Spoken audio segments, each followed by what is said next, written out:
Ai, fixéronme cosquillas aí dentro e agora quedei un pouco cansa. O outro día coñecín a unha persoa que me contou unha historia. Eu non son moito de historias, pero esta gustoume porque fala dunha rapaza que ama moito a isla na que vive. E para salvar o seu pobo da desaparición, inicia unha viaxe polo océano en busca da salvación. Escoitade, escoitade.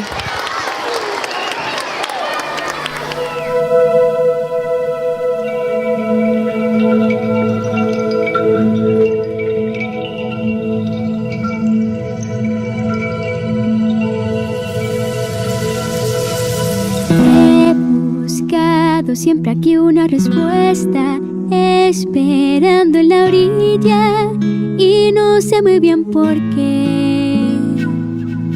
Solo quiero ser la hija perfecta, pero regreso a la orilla, no hay nada que pueda hacer.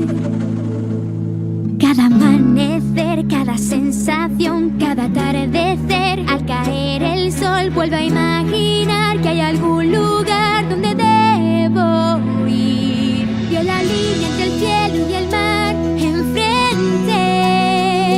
¿Quién sabrá si hay más allá?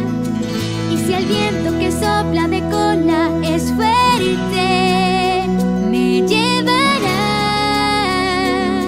Si me voy, un mundo nuevo descubriré. Ya sé que aquí todos en la isla piensan que son muy felices, todos se dejan llevar. Sé que todo el mundo en esta isla